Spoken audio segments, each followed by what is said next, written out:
Welcome to the Wife Stories YouTube channel. New video every day, and don't forget to subscribe. Here we go. You don't deserve my words. I whispered it under my breath when I saw the faint traces of someone else's kisses under her chin.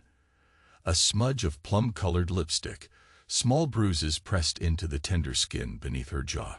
I stood there, numb, watching her reflection in the hallway mirror, her eyes flickering with an odd light, a strange satisfaction. She looked at me, tilted her head, and raised a single eyebrow, as if taunting me to speak. But I said nothing more. I couldn't. My heart hammered so loudly I was afraid I'd choke if I opened my mouth again.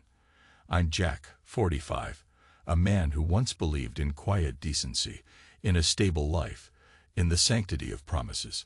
For 10 years, I shared my mornings and nights with Mary, my wife, my partner, the woman I thought I knew down to her every scowl and smile.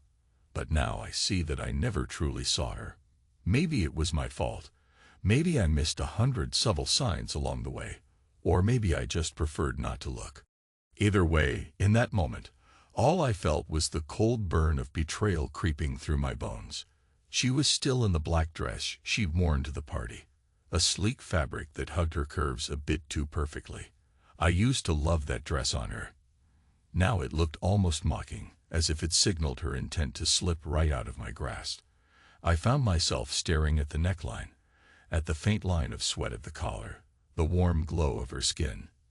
The entire time that silly phrase pounded in my head. She's not yours. She never was. Outside, the winter wind howled against the windows of our home in Seattle. It was late, past midnight. My reflection in the mirror, wide-eyed, wearing a wrinkled shirt and my jacket half off my shoulder. I had come back from the party early, not because I wanted to leave. My plan was to show her off to my friends, let them see that our marriage was intact, that we were this power couple. But none of that happened. She pulled away from me on the dance floor. She was near me, but not with me. At first, I thought it was some playful game of teasing.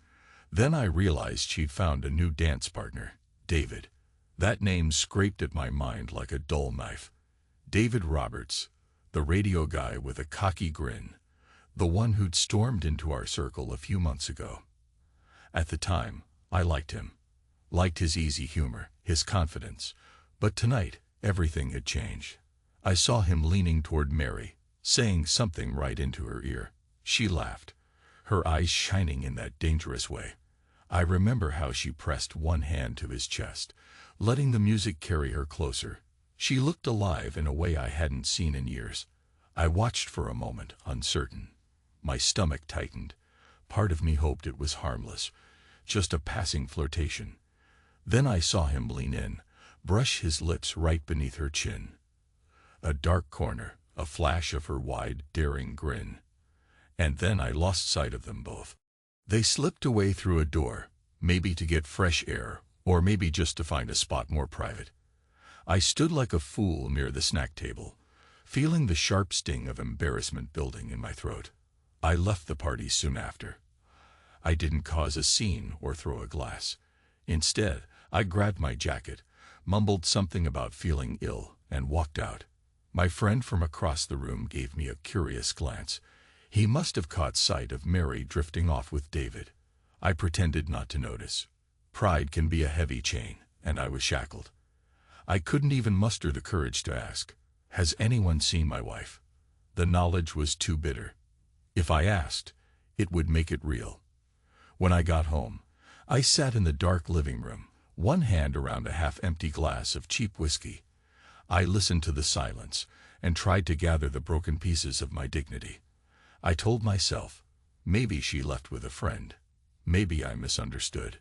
But that fleeting hope died when I heard the door click open around 1 a.m. and saw her leaning against the doorframe with a lazy smile. Her dress was disheveled, hair tousled, cheeks glowing with something that definitely wasn't just the effect of a glass of wine. That's when I saw those traces of kisses under her jawline. I forced out my statement. "You don't deserve my words." She smirked, pulling off her heels one by one, letting them drop to the floor with soft thuds. She responded, a cruel lilt in her voice. "What was that, Jack?" She brushed a hand over her chin, over those faint little bruises, almost like she was flaunting them. As if she wanted me to see and do something about it.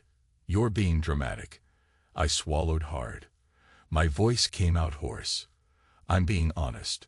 She shrugged, made a lazy attempt to push past me. I resisted the urge to grab her arm, to spin her around and demand to know every detail. But I already knew. And, ironically, that knowledge made me freeze. My entire body felt like a block of ice that might fracture at the slightest push. Mary left me standing there while she vanished into the bedroom. I could still smell David's cologne lingering on her, that scent that was definitely not my everyday aftershave, not the soft lemony soap she usually wore. I closed my eyes, listening to her rummaging for something in the next room. Then I heard the click of the shower. A few minutes later, she emerged in a towel, crossing to the kitchen to pour herself a glass of water.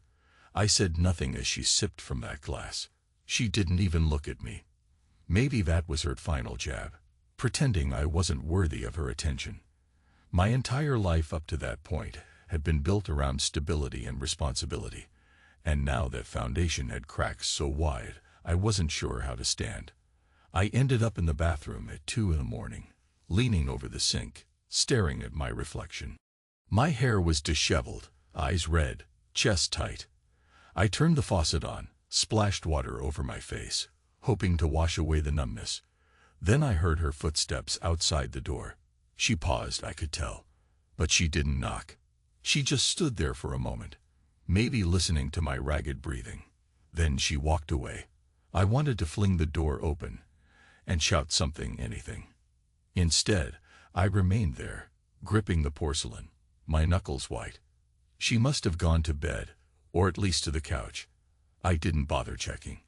I felt raw, like every nerve in my body was a live wire. I wanted to tear the entire house apart, smash every frame on the wall. But the rage was overshadowed by another, more insidious feeling, guilt. As insane as it sounds, a piece of me was whispering, "Maybe this is your fault, Jack. Maybe you neglected her. You saw the signs. You drove her away." It's crazy how a man will blame himself for the unfaithfulness of the very person who crossed the line. I spent the rest of the night on a wooden chair near the window, occasionally dozing off for a few minutes. The sky turned from black to gray, and the morning light crawled in, revealing how disheveled the living room looked. Leftover decorations from a gathering we had the week before, some half-done laundry in the corner, Mary's open laptop on the coffee table. Everything was the same, yet everything had changed. Around 8, my phone buzzed with a voice message. The number was Mary's. I realized she must have left home at the crack of dawn, slipping out while I was half asleep. I hit play, bracing myself. Her voice, slightly hoarse, but annoyingly satisfied, filled the room. "Yesterday was magical," she said, with a strange emphasis on the word magical. That was it. No apology, no explanation. Just that sentence. I stared at the phone, as though it might spontaneously combust in my hand. Magical. I nearly laughed. It was the kind of laugh that catches in your throat, twisted between disbelief and bitterness. I replayed it once, maybe out of some masochistic curiosity. Then I deleted it. My stomach churned, and my chest felt hollow. 10 years of marriage, countless moments of intimacy, and now she leaves that kind of message. No mention of me, or what had happened at the party, or the fact that she came home with marks that definitely weren't mine. Nothing except yesterday was magical. I had to do something. Something big, something that would tear this silent hypocrisy apart. I noticed, as I crossed the entryway to the door, that the little wooden sign reading "Welcome" still hung there. We'd had it for years. A simple, innocent gesture, a leftover from simpler times. I tore it from the hook, walked into my small workshop in the garage, and spent the next 2 hours sanding down a new plank. My father was a carpenter, so I picked up some basics.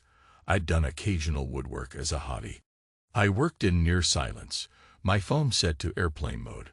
My mind swirling with unspoken rage and heartbreak, I carved words into the plank. Each letter took shape slowly. In the end, it read, "Come in if you can be faithful." That might sound petty, but at that moment, it felt like claiming back even a sliver of my dignity. I tossed the old welcome sign in the trash can. Then I went back inside, hammered the new sign onto the door for all to see. Exhausted, sweaty from the manual labor, I stared at those words. Part of me expected Mary to waltz back in, notice it, and lash out. But she didn't come that day. Not until late afternoon of the next day, in fact. Meanwhile, I tried to distract myself with errands. I ventured out, walked around the block, visited a local coffee shop where I drank a cup of black coffee so bitter it made my eyes water. That bitterness felt appropriate. When she finally arrived, it was around 5 in the evening. I heard the front door click open. She stepped in and froze. Her gaze landed first on the new sign on the door, then on me standing in the corridor. A sarcastic little grin tugged at her mouth. What is that supposed to mean? I folded my arms. It means exactly what it says. She set down her purse. Jack, stop the cryptic nonsense. Explain yourself. I stared at her in silence. 1,000 thoughts rushed through me. Accusations, demands for truth, furious questions about David. But I said nothing. I let the silence swell. She broke first, stepping closer, her eyebrows knitting in annoyance. Jack, talk to me, she said, her tone laced with exasperation. You're acting. I cut her off with a cold glance. If you don't understand the sign, then it doesn't matter what I say. She tried the doorknob behind her. Locked. Then she tried stepping past me into the living room. I blocked her path.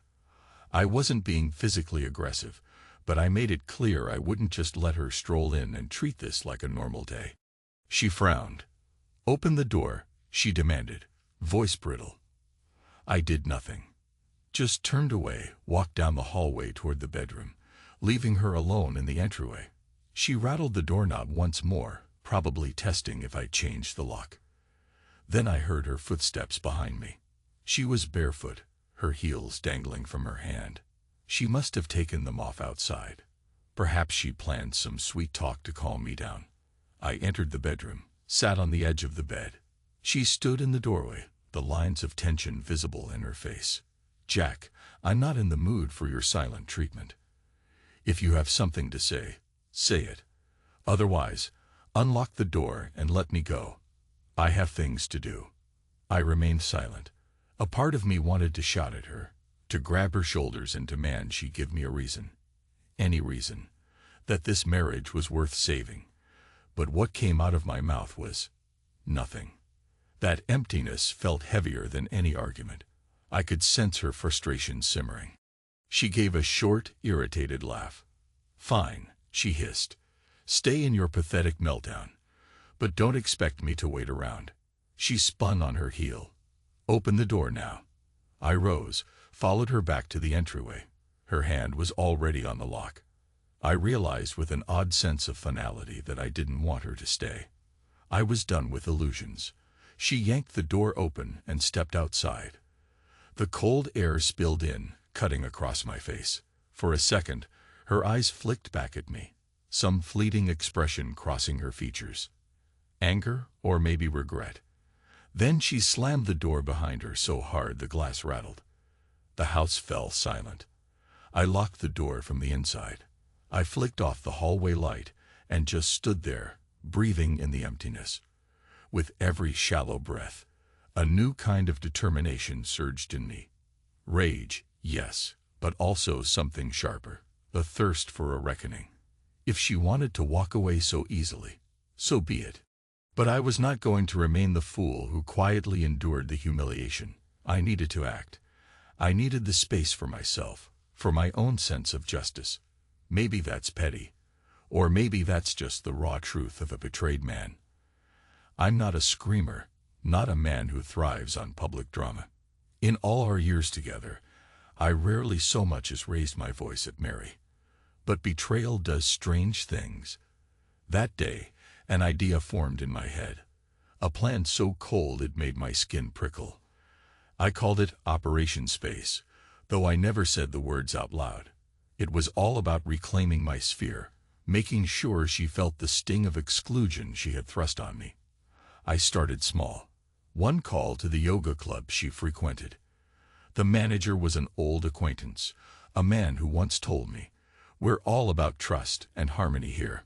So I reminded him, politely but firmly, of certain membership rules, codes of conduct, painted a picture of Mary's behavior that would certainly conflict with the image they wanted. A little nudge can go a long way, especially when the manager respects you. By the end of the conversation, Mary's membership was on the rocks. Another call to the board of the local charity event she had been set to host. This time, I invoked her reliability, or lack thereof, carefully suggesting that she might not be the best face for their cause. They offered polite thanks for my concern, and I hung up knowing her name was removed from the official list within hours. It felt wickedly satisfying, but also unsettling, like feeding a demon inside me. I was so used to being the calm, honorable one. Now I was orchestrating her social downfall with a series of carefully placed phone calls. But every time that pang of guilt flared, I remembered the bruises under her chin, David's lips pressed against her, and the voicemail that said, "Yesterday was magical." The demon in me whispered, "Keep going." Over the next few days, I watched it unfold from a distance. She reached out via text. Why am I no longer on the yoga roster? Why was I removed from the charity hosting committee?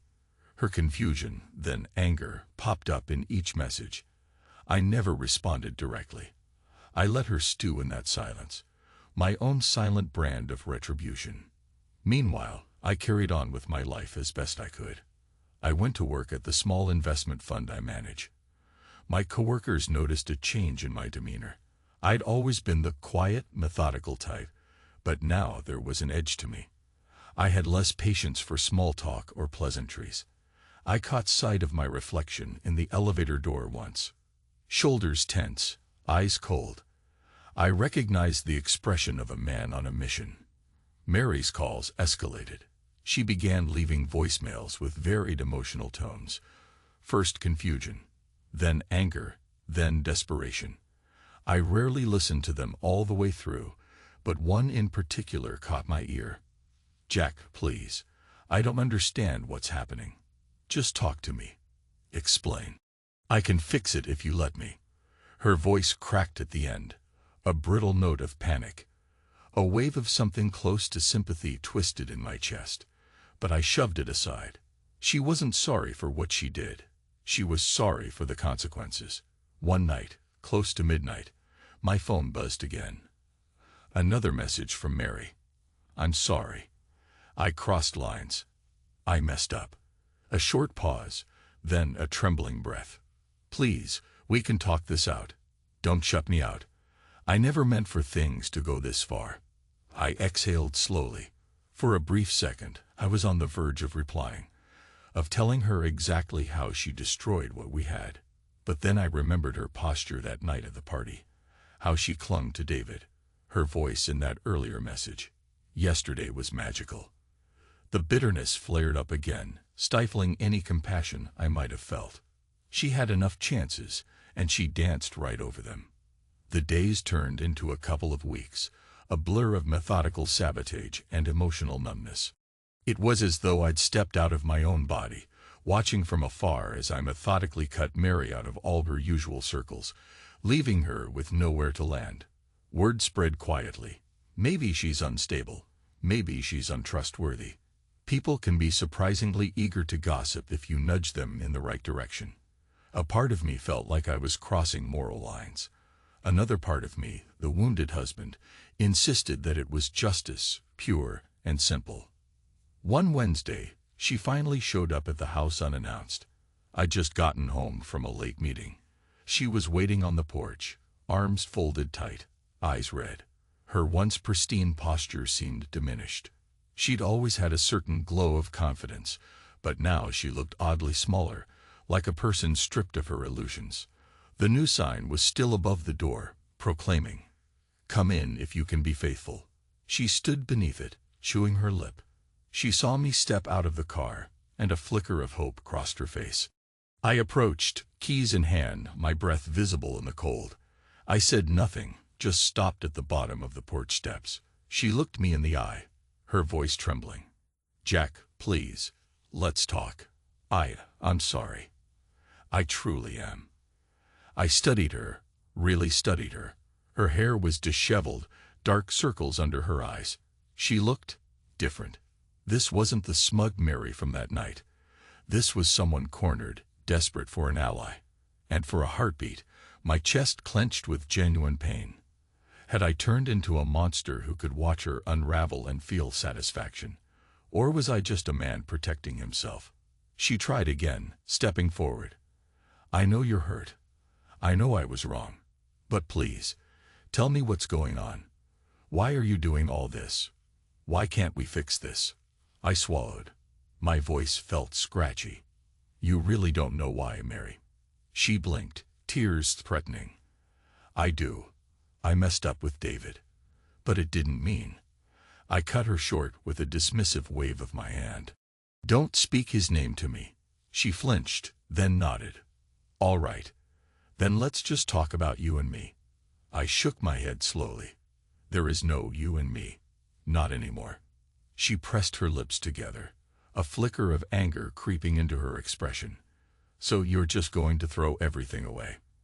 I let a slow, humorless laugh slip out, a black, bitter laugh. "Away? You threw it away the moment you went to him."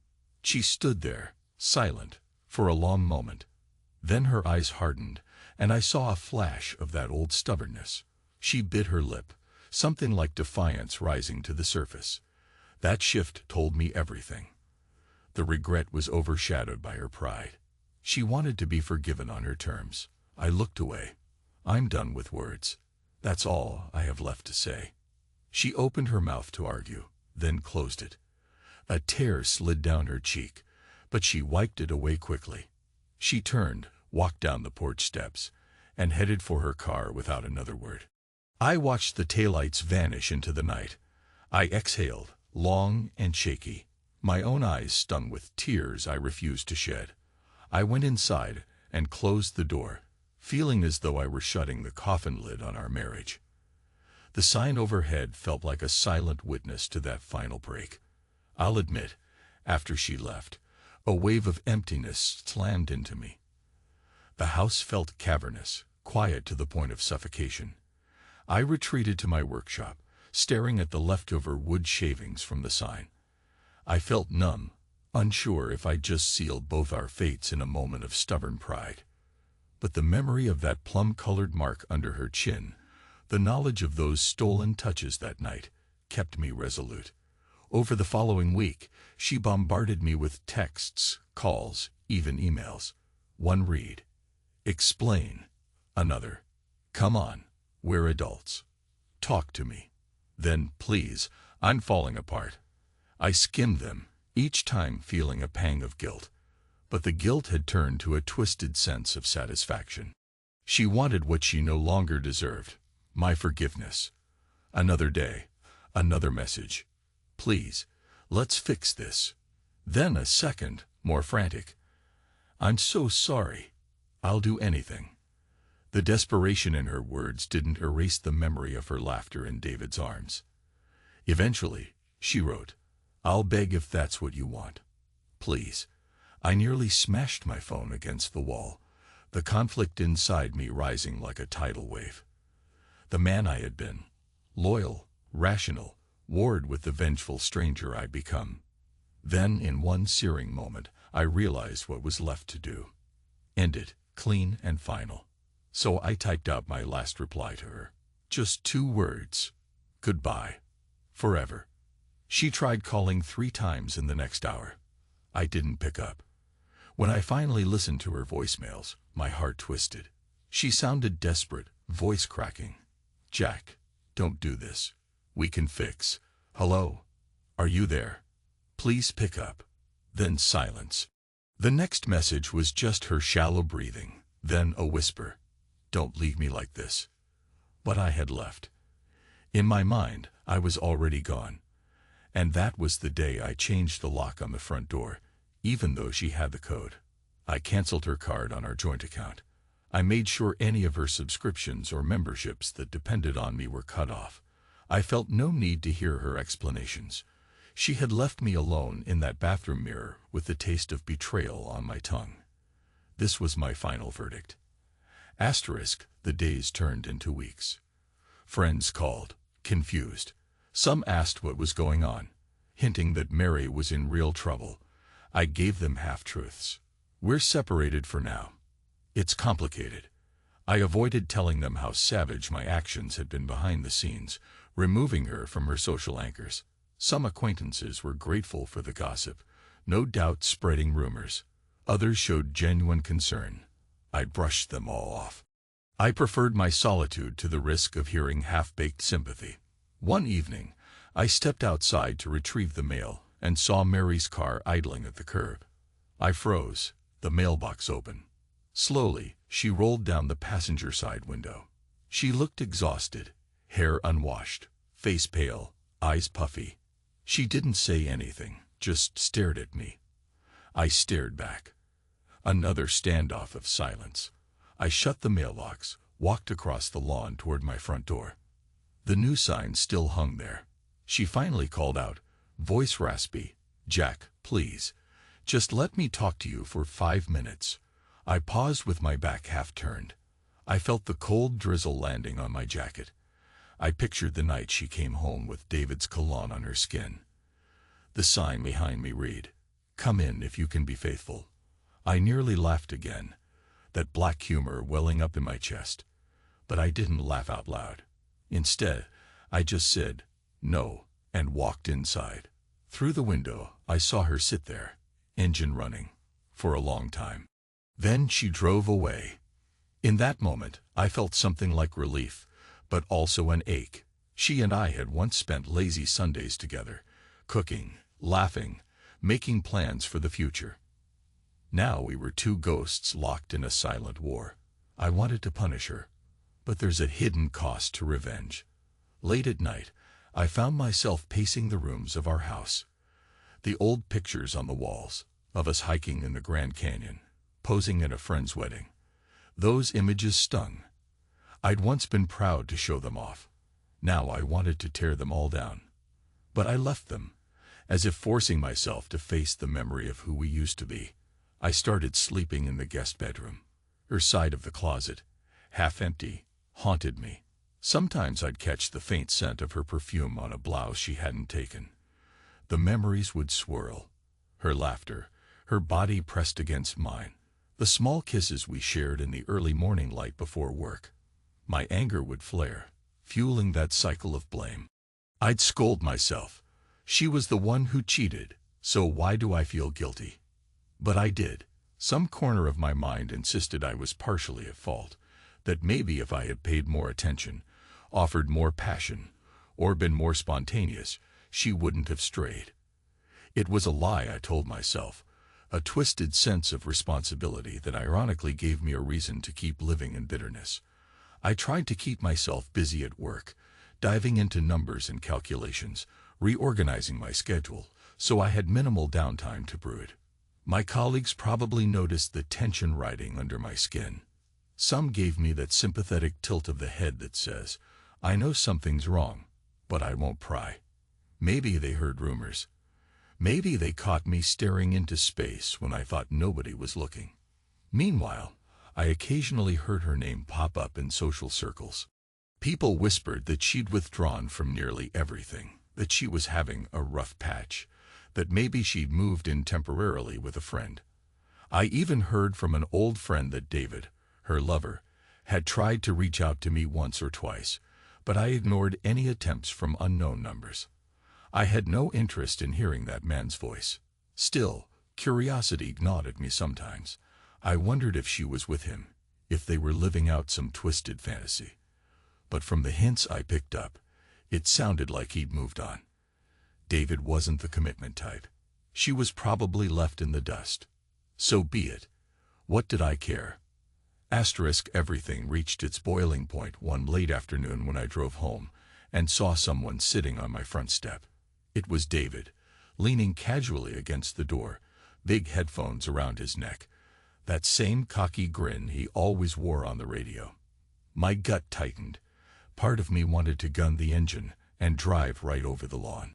But I forced myself to park calmly on the driveway, open my door, and walk up the path with measured steps.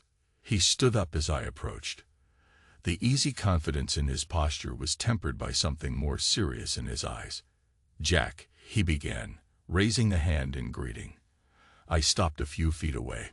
My jaw clenched so hard I thought my teeth might crack. "Why are you here?" He exhaled slowly, shoulders lifting. "I just want to talk, man." I folded my arms across my chest. "There's nothing to talk about." "Look," he said, his voice lower than usual. "Mary and it's complicated. I just need you to know, we never planned to hurt you. It just happened." My fist clenched. "Just happened?" "Like you tripped and your lips landed on her neck." He winced, nodding. "I deserve that. I get it. But Mary's not well. She's been shutting down. I guess I care about her. I don't want her to self-destruct. And you." He swallowed. "You were her anchor, man. She's not going to make it if you lock her out for good." I let a cruel laugh slip. "Well, that's her problem now, isn't it?" He opened his mouth, closed it, looked genuinely torn. "I guess so. But I know I messed up. She messed up. I'm not here to apologize on her behalf. But I don't want to see her spiral." "Funny. You didn't mind seeing me spiral." I shot back, the bitterness thick in my throat. He put his hands up in a defensive posture. "Fair enough. I'm not trying to fix your marriage. I'm just telling you, from one man to another, she's hitting a dark place." I stared at him. My pulse pounded. The urge to deck him right in the jaw rose in my chest. But I pictured how that would look. Me, a grown man, throwing fists on my front porch, letting my rage become a spectacle. No, I refused to give him that satisfaction. I sidestepped him, inserted my key into the door. Over my shoulder, I said, "Not my concern anymore." He lingered. "Jack, just talk to her, or at least let her talk to you. This silent punishment is harsh." I froze, door half open, black humor flaring inside me. "Harsh. She brought it on herself. And you helped. So if you're done playing the righteous hero, get off my porch." He hesitated. I could sense he was weighing whether to push further. Ultimately, he stepped back. "All right. If that's how it is. Take care, Jack." I didn't respond. I walked in, shut the door, and locked it. My entire body trembled. I pressed my back to the door, eyes closed, trying to steady my breathing. The nerve of him, coming here to deliver some heartfelt monologue about Mary. The nerve. I let out a shaky laugh, half crazy with anger. And yet, in a strange way, my chest felt heavy with something resembling pity. For her or for me, I wasn't sure. I sank into my living room couch, rubbed my temples, and stared at the ceiling. Harsh, he'd called it.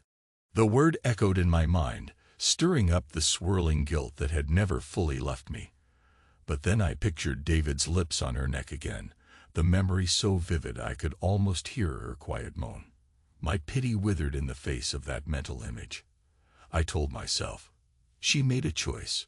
So did I. That was that. Asterisk, the final confrontation came a few days later. She returned to the house in the late afternoon, letting herself in with the old key. Apparently I hadn't replaced the lock as thoroughly as I'd intended. I was in the kitchen, rummaging in the fridge for some leftover Chinese takeout. I heard the door creak open, and there she was, standing in that black coat, cheeks flushed from the cold, tears streaking her face. She shut the door behind her gently, then walked into the kitchen. I froze with a carton of chow mein in my hand, chopsticks dangling from my mouth. My first instinct was to snap at her, but I saw how red her eyes were. She smelled of stale perfume and desperation. She bit her lip, tried to speak, but no sound came out. I slowly set the carton down. "What do you want?" I asked, voice low. Her lips trembled. "Jack, I'm so sorry. I can't. I can't keep living like this. I know I messed up. I know I hurt you. I deserve all the blame. Please, please just talk to me. Tell me how to make it right." My heart pounded. Anger flared, but behind it was the faint echo of compassion. I hated how seeing her cry still affected me. But the memory of that night was lodged in my gut, like a jagged blade. I forced my voice to stay steady. "There's nothing to fix, Mary. We're done." She inhaled sharply, tears spilling over. "You don't mean that." I stared at her, a bitter half-smile twisting my mouth. "I do. You can't just come back here expecting me to roll out a welcome mat. That time is gone, like you and him, at that party." She flinched as if I'd slapped her. Her eyes were wild with a mix of sorrow and fury. I made a terrible mistake. I was lonely. You were always working. You never looked at me the way you used to." I slammed my palm on the counter, chopsticks rattling. "Don't you dare blame me for your choice to cheat. Don't you dare." My voice shook with a ferocity I barely recognized. She pressed a hand to her mouth, stifling the sob. Then she took a shaky breath. "I'm not blaming you. I'm just trying to explain how I felt." I let out a hoarse laugh. "I know how you felt. You felt magical. Remember that? You left me a voicemail saying it was magical, while I sat at home like an idiot." She squeezed her eyes shut, tears dropping onto her coat sleeve. "I was drunk. I was carried away with the moment. I said stupid things. I don't even remember half of it." Another wave of black humor rose up in me. "Well, that's too bad, because I remember every second. And guess what? I'm not going to forget. Ever." She approached me, trembling hands reached out to me. "Jack, I know you're mad. I know you're hurt. I'll do anything, truly. I'll leave David behind. I already have. He means nothing to me. It was a fling, a stupid fling that went too far. You're my husband. You're the man I love. The only man I love." Her words were like shards of glass. Once, I might have melted at that declaration. Now, all I felt was a cold disbelief, tinged with the taste of ashes. "You love me, but you gave yourself to him. So where does that leave me, Mary?" She sobbed, arms dropping to her sides. "I know. I can't justify it. I hate myself for it." Silence stretched between us. My heartbeat thundered in my ears. For a moment, I almost wavered. The notion of letting her in, of believing her remorse, slid across my mind. But then the memory of those bruises under her chin, the smug smile she'd worn that night, it hardened my resolve. "Mary," I said softly, "I'm not your salvation. I'm just the guy you betrayed." She let out a moan that sounded like pure despair. "So that's it. You're cutting me off forever?" I hesitated, swallowing the lump in my throat. And then, in a voice devoid of warmth, I spoke the words that hammered the final nail in our coffin. "Goodbye. Forever." She crumpled at the sound of that, shoulders shaking, tears streaming. I watched with a numb stare. My own tears threatened, but I forced them back. This was the end. After what felt like an eternity, she pulled herself upright. Her eyes searched my face, as if hoping for some sign I might relent. Finding none, she staggered toward the front door. The hallway light flickered as she passed beneath it, her coat trailing behind like a shroud. She opened the door, paused on the threshold, then walked out into the gray Seattle dusk. I stood there alone in the kitchen, my entire body trembling, breath ragged. The echoes of her sobs lingered in the space. For a long minute, I just stared at the floor, waiting for the pang of guilt to subside. Instead, I felt an odd sense of weight slipping off my shoulders, like I was free. Perhaps that was the final meaning behind all this, that revenge, in its own twisted way, is not about her downfall, but about my release from the lies I turned off the kitchen light, walked into the living room, and reached for the lamp. My heart pounded with a strange mixture of sorrow, relief, and finality. A faint shadow of that black humor flickered in my chest as I remembered her last glance. She wanted absolution. I gave her silence. I took one final breath, then flipped the switch. The lights went out. End.